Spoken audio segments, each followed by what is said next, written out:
Morning, everybody. Thank you for joining us. I hope you didn't mind my attempted humor a moment ago. I hope it wasn't rude. Continuing with chapter 8, verse 15. Chapter 8, verse 15. We left off in the middle of the Ramban. Um, Moshe or Aaron does the plague of lice. The wizards of Paro try to recreate it. They're not able to. And then in verse 15, they say to Paro, this is the finger of God. And Paro hardened its heart, strengthens his heart, and doesn't listen to Moshe and Aaron.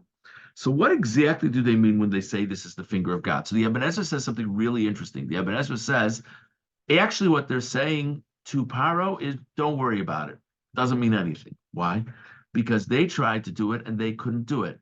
So it's a fascinating statement about human nature, and you're not going to believe what you don't want to believe. So they turn to Paro and they say, if we can't do it, obviously Aaron is not doing it by the guidance of his God either, because we can't do it. So it must be some like naturally something in the stars that they knew about or something, but it must be that they're not doing it either. That's the evidence. So Paro hears this, so he turns to Moshe and Aaron and says, I'm not listening to you guys. So that's what the Ibn Ezra says. So picking up in the Ramban on Pasuk Tesvav, about 5 lines in, it says, Vehevi Raya, Breishalo Amru Etzva Hashem, Shualake Yisrael, Kasher Amar Paro, Makas Hatzfardim, Atirul Hashem. I'm sorry, I left out one thing that we also discussed yesterday, which is that they're saying it's the finger of God, but not the Jewish God. Whatever God who runs the world, because they did believe in gods, they just didn't believe in the Jewish God. So the proof for the Ibn Ezra's point is they don't say Etzba Hashem, Etzba Ado. They say Etzba Lokim. Now the name that Moshe and Aaron keep on talking about when they're talking to Paro is Hashem. So the fact that the wizards don't say Etzba Hashem, but Etzba Lokim connotes that they don't recognize that this is from the Jewish God. Vod, Ki Moshe Amar LeFaro Dvar Makas Hayaor, Below Hiskir Lo Batchila, Makas Hakinim. Okay, I'm not sure what that point is, but let's keep on going. I don't agree with the Ibn Ezra, says the Ramban. Ki amikre lo yikare etzpa lokim, rak hamaka abba meito ba'onesh tikare yad Hashem. Ve'etzpa lokim kasher nemer because of shevi lo yadu nagabo. Okay, so the first point the Ramban makes is, that's a strange phrase. The finger of God, that's not the language that we use. The language that we use is the hand of God. So if they're saying to Paro that this is an intervention not by the Jewish God, but by another God or the God or whatever it means, it should have said the hand of God. Yad Elokim. Why did it say the finger of God? Va'od, kilo amdu achartum levin Moshe achrichein, gam makas ha'arav choisa basra, v'lo b'shar hamakos. The other point the Ramban makes is the Khartoumim seem to disappear after this. How about that for a pun? The wizards disappear. Which also seems to imply that they're not confident. In other words, according to the Ibn Ezra's Pshat, the Khartoumim don't feel outdone. The Khartoum say, if we can't do this, it must be from God. It must not be from our own either. Ramban says, I think the Pshat is,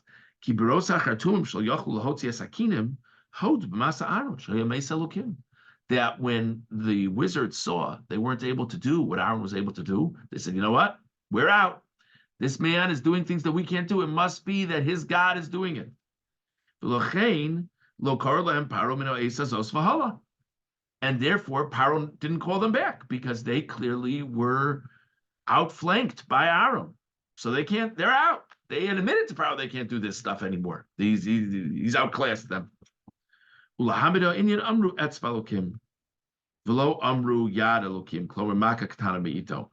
Now, as is the tradition of our neighbors throughout the generations, if they have to recognize God or they have to recognize the greatness of the Jewish people, they're going to minimize it as much as possible. So they turn to Paro and they say, this is the Jewish God. I don't want to say it's the hand of the Jewish God, because that would imply that he's like in control. So they say, I think this is the finger of the Jewish God working here. That's the language, just to minimize. Below Amru Etzba Hashem, I have to talk about the Jewish God. Why didn't they say Hashem? Why did they say Elokim? Ki Paro v'avodav lo yaskiru Hashem hamiyuchad rak b'dabram im Moshe bavur shehu yaskirenu lohem. So he explains that in their own exchange, they don't use the word Hashem. The word they use is Elokim. Now, Moshe uses the word Hashem. So when they're responding to Moshe, they speak like he's speaking. But when they're talking among themselves, the word for God in their jargon is Elokim. But the Ramban says they recognize that it was the Jewish God. And just take away from the glory of it, they say it's the finger of the Jewish God.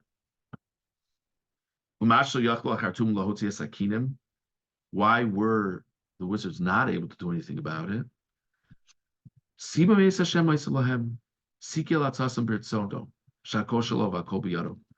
a famous thing that they couldn't have their magic take charge of things that were so small. Ramban says, what I would just say that they would have theoretically been able to do it. They did have powers, but God stopped them. God runs the world. The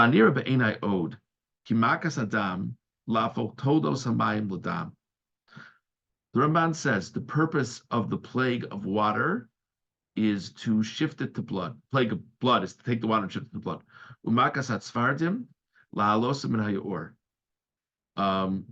And the plague of taking the frogs and bringing them out from the river, they could do that. The Ramban says neither of the first two plagues involve creating something from nothing. They either involved changing something or transporting something. The frogs were transported from the river to the land.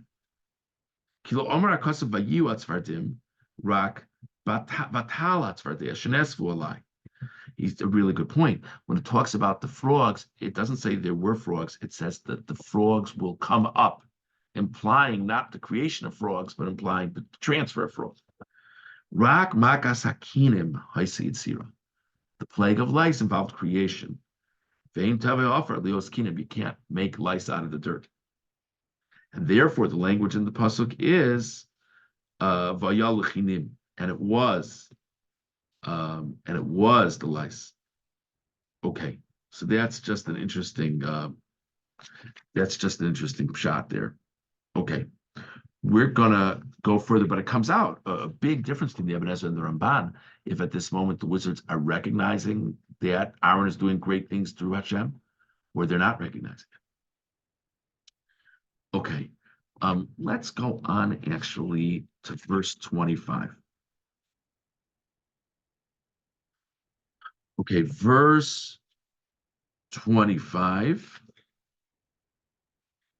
Sorry.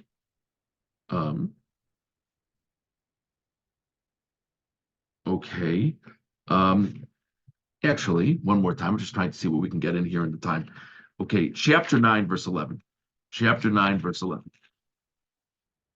Start with verse 10.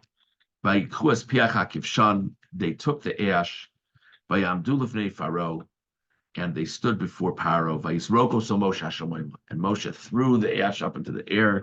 Vayishchina vabuos pareach ba'adam u'ba'beima, and both on people and animals, there was all kinds of boils that cropped up on people. Verse 11. The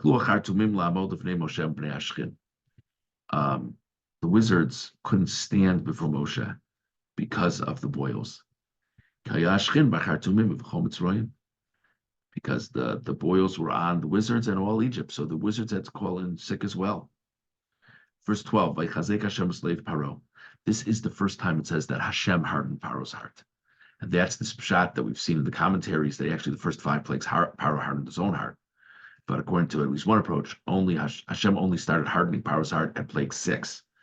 V'lo shama alehem, and he didn't listen to them. Kasher diber Hashem el Moshe, as Hashem told Moshe would happen, that Pharaoh would not be responsive to the Jewish people. Let's see the Ramban on Pasuk Yud Aleph. Ramban on Yud Aleph.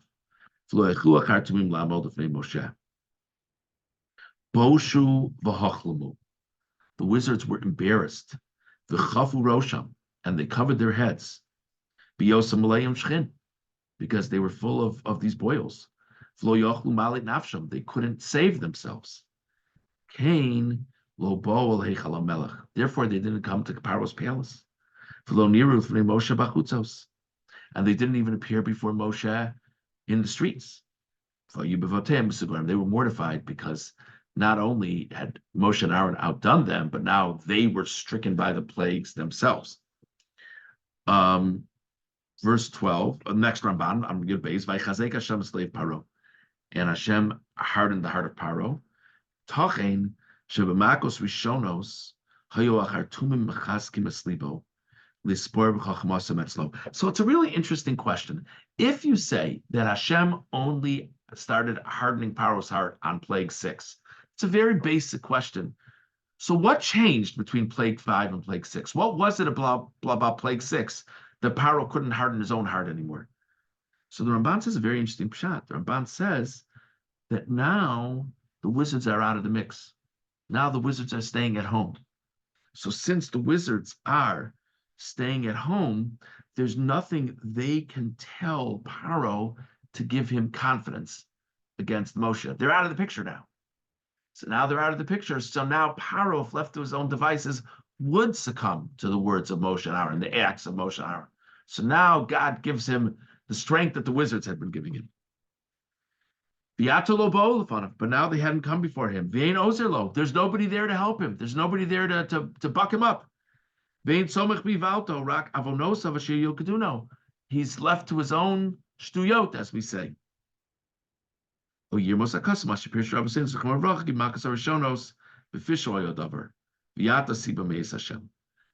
another possibility that the first plagues, it was his own sin. This we really spoke about. Okay, so that's an interesting thing. Forgive me, I got a little bit confused. We're going to jump back to chapter 8, verse 25. Sorry about that. So the fourth plague is Arov, the wild animals.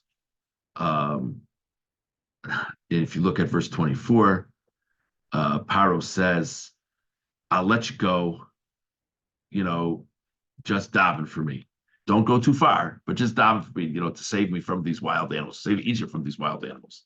Verse 25, Vayomer Moshe, and Moshe says, I'm going to leave you, Vahatarti El Hashem, and I will daven to God, V'sar Ha'arov, and the plague, the wild animals will be removed. Mi Paro, me Avodav, ume Amo, Machar, from Paro, his servants, and his nation tomorrow. Rak, I would say Paro Hasel, Votishlach Zam L'Zboach L'Hashem. But don't keep on playing around with us. Okay, two things. First of all, Moshe says, I'm going to remove the Arov tomorrow. A strange thing. Why does Moshe say he's going to remove the Arov tomorrow? Why does Moshe say he's going to remove the Arov today? Another interest, well, we'll get to the other interesting thing. Let's see the Ramban. Ramban Pasuk Chavei. V'sari Arov mi Paro mi Avadov mi Amo Machar. Kasher Amar Paro makasat Sfardim l'Machar. Kain Ratza Moshe Lasos Gambazos. She Yispal Yovi Asuru Machar. Really interesting shot from the Ramban. We already discussed, I think it was yesterday, Moshe says to Paro, okay, I'll remove the frogs. When do you want me to remove the frogs? So Paro says, tomorrow. And if you remember, at least one shot was that Paro thought this was all a scam from Moshe, that the frogs are about to leave on their own. So he thought Moshe was playing games with him. So he specifically made a later time. So he says to Moshe, do it tomorrow. So Moshe says, fine. If you want the frogs for another day, that's fine. I'll have the frogs removed tomorrow. So now this is great. The gift that keeps on giving. So now Paro comes to Moshe, or calls Moshe, and says, remove the wild animals. So Moshe says, okay, I know you like a one-day delay on the removal of things. That's what I heard in the frog story. So same thing. I won't even ask this time. So we'll see to it that the wild animals are removed tomorrow. Okay. It's late already, so I'll just tell you outside. The Ramban also makes a really interesting point. When it comes to the frogs, it says lahachris hatzvardim, that God will eliminate the frogs, which the Ramban says alludes to their dying. And by the wild animals, it says that God will remove the wild animals. Why the difference? That's why don't they either both get removed or both die? So the Ramban says a really interesting thing. The Ramban says God would have the wild animals die, there'd be a benefit to the Egyptians. think of all the animal hides you had all of a sudden. Think of all the meat you had. God didn't want any benefit to the Egyptians. So when it comes to wild animals, it'll be that the wild animals will leave. Now, there's not a lot you can do with dead frogs, right? So when it comes to the frogs, God says, okay, the frogs will just die and you'll have to deal with the scent and everything. So I'm not going to just remove them, but the wild animals, being that it'll be beneficial if they just die, they're removed. So we discussed this morning the dispute between the Ibn Ezra and the Ramban regarding usage of the term the finger of God. We discussed this idea of Moshe mentioning the animals being removed tomorrow, and the very idea that the animals are removed and don't just die on the spot. We also discussed the possible connection that the Ramban raises between the wizards not coming anymore and the necessity for Hashem to harden Pharaoh's heart.